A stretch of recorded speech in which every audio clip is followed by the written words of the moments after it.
the end credits scene has Henry Cavill, which again, somehow he's talking to Amanda Waller. Okay, moving on. Yeah, for sure. Robots. That's what also bothered me. There's no way Superman would be associated with Amanda Waller. She's like, I'm going to call in a favor. It's like, dude, what does he owe you? I think it's nothing. Pretty sure it's nothing. Literally, Batman already was like, stay out of our business, and they were going to leave Superman alone. Yeah. That doesn't make sense. Yeah.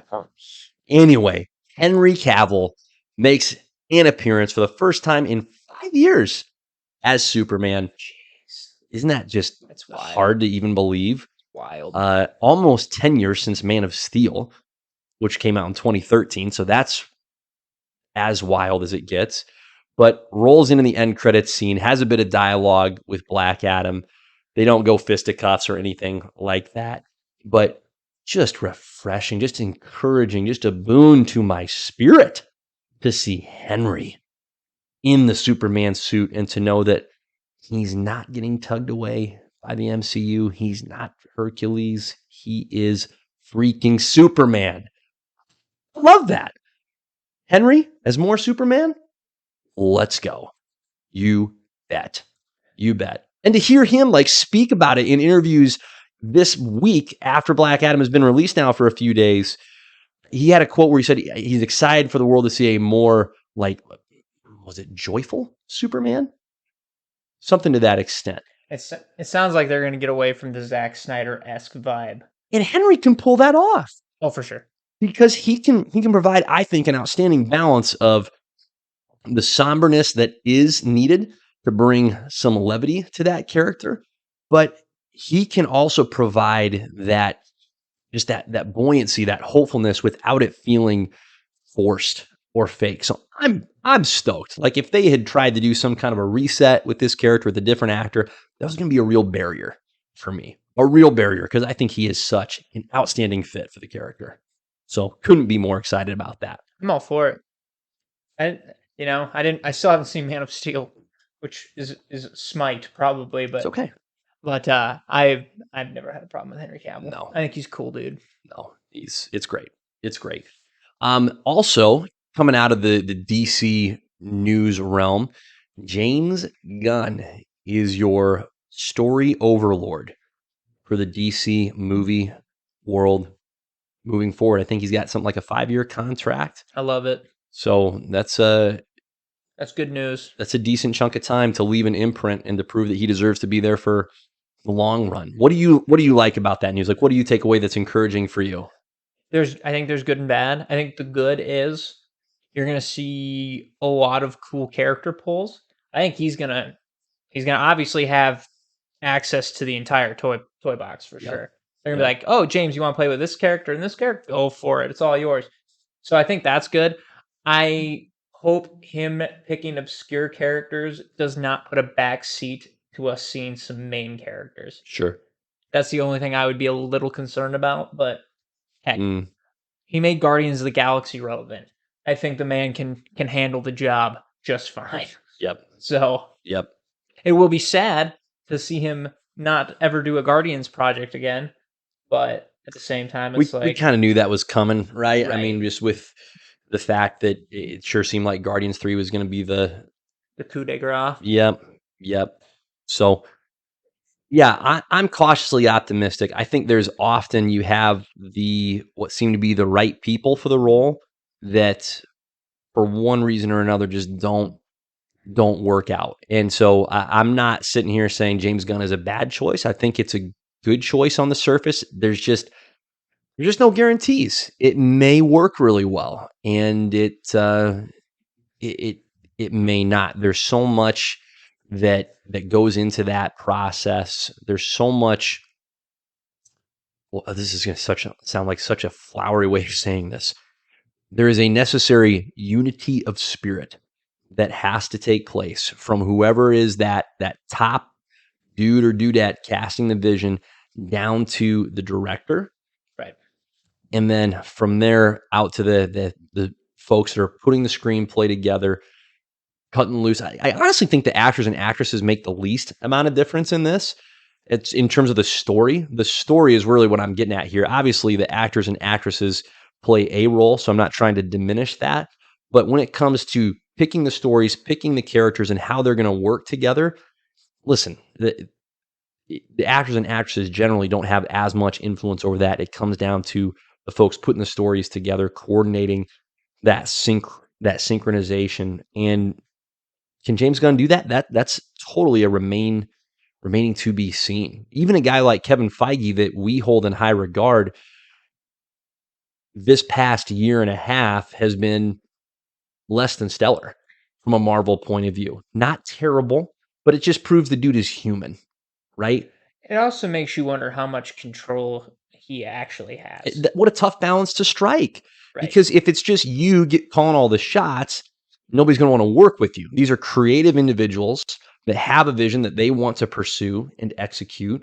So there's a balance there that has to be struck. And balance, that's an elusive thing to find. It's very easy to go too far one way or the other. So it's, I'm not digging on Kevin Feige. It's just the reality. I think the brightest thing for this whole thing is it sounds like they're going to try to make a plan. Yes. What a novel idea. So, if anything, even if it's a bad plan, it's a plan. If we learned anything from Black Adam, bad plan is better than no plan. And I think, not certain, but I think they know they cannot do an alternate take on these characters, because that was frankly Zack Snyder's vision. Like with the Justice League, is he's taken about 60% of who these characters are, then he's taken the remaining 40 and going to some pretty significant extremes or differences from their character canon, and that doesn't work. Not with these well-known, well-established characters like Superman, Batman, like darker Superman. No, thank you. No, that's not that's not what we're here for with Superman. His whole thing is hope. Yep. If he doesn't have hope, then he's not Superman. Yep. Exactly. So what's crazy or encouraging to me is, in spite of that, that overall misfire or misinterpretation, is that we still have an outstanding Superman that's in the bank, Wonder Woman, Aquaman, Cyborg, if they choose to bring him back. We don't know what the flip is going on with the Flash. We won't comment on that. We don't know what the flip's going on with Batman. We don't know what the flip's going on with Batman. So there's some pieces. There are some real gaps that need to be filled and resolved, but there are some really strong pieces to build off of too. And with James, something that I am most encouraged by with him is he took that Suicide Squad movie, made an objectively better Suicide Squad movie than the first one. For sure. It just was. It was better in every way. And he took characters that were obscure and made them worthwhile. So I do think he gets it from hey, the characters are what matters in these stories, right, perspective. So that as much as anything else gives me hope. Like, he took John freaking Cena as Peacemaker and turned him into a legitimate TV show that people watched and loved from that movie. Right. That's wild. We all would have lost money if somebody had told us 3 years ago, hey, so there's going to be a show called The Peacemaker on HBO Max. It's going to be fantastic. What? No, hard pass. I'll put all my money against that happening. So he knows what he's doing when it comes to telling a good story and making a strong foundation with the characters. So I'm hopeful. There's just so many pieces that have to fall into place for it to work. It takes so many people to get that right. I just can't believe we're having this conversation, and one of the missing pieces is their best-selling character. Yep. That's insane to me. Mm-hmm. And just make it Robert Pattinson. That dude would be your best bet. That's my opinion. Stick with Patty. I think that'd be great. I'm all in. I don't want Ben Affleck. I don't even see how you can do it any other way. How can you say, no, we're going to have two Batmen at the same... Oh. Hey, they scrapped the Batgirl movie, and Michael Keaton was supposed to be Batman in that. So think about that. Good. That got scrapped. Good. So good. Honestly, I think Flashpoint's going through a bunch of reshoots. So it would not be surprising if we just find out at the end of the movie, okay, this is your new Flash, this is your new Batman. because we know the Flash is going to get recasted. There's already been heavy rumors about the next Flash.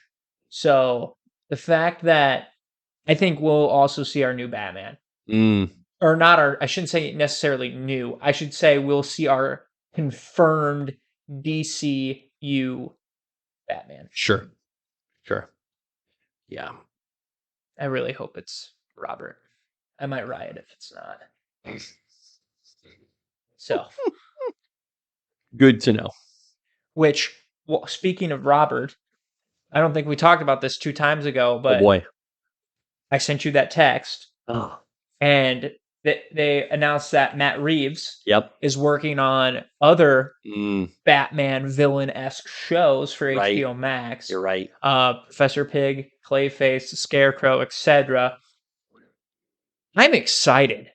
This is going to be dope. We're finally getting a Batman where the world is being built. And it can handle that. Like there Right. are the characters to explore, to spend time with. That is, I think that is what makes Batman so unique, is that his world is so exquisitely diverse that you can spend countless time in that world. Just mine it for all that it's worth. Right. It's your vibranium mountain. Like just hang out there. And I think it, and you can still include Batman in these. Correct. Like 100%. he only needs to show up in Yep. maybe an episode Yep. or two at the most, and just focus those first however many episodes you want on the character on the villain becoming the villain, Right. and then their first interaction with Batman. Batman puts them into Arkham. Done. End of that series. Yep. And then you just have this, and so you already have this rich history of Batman taking out these villains. Like, I'm so excited. There's Yeah. so much potential. Yeah. And I love, like, Matt Reeves with the first one just did so good at world building, along with just Mm-hmm. a good story. Right. Yeah. And none of what he did, and I doubt, I don't know, but I doubt this was much, if at all, in his periphery or thought process. But none of what he did excluded Robert Pattinson's Batman from getting folded into what DC is trying to build Right. with the Justice League. Not his interpretation of the character, not the age of the character, nothing. Not like the technology of the character. It's so much in its infant stage of Batman that he has nothing but potential to both thrive in his own world and his own movies and the subsequent shows that are going to just flourish from that, but also plug into these Justice League style shows and movies. So it would be such a mistake if they go a different direction.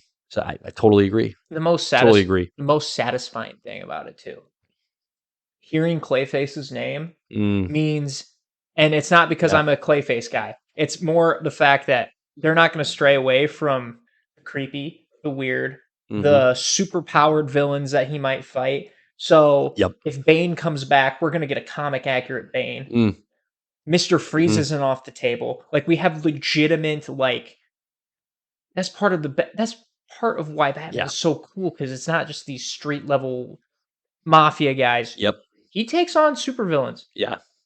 So I'm pumped. Yeah. Totally agree. Totally agree. Yeah. A lot of it feels a little weird, but I think there's genuine optimism in our minds and hearts for what's coming with DC. So it'll be fascinating. I think 2 years from now is going to tell us a lot about the direction that it's headed.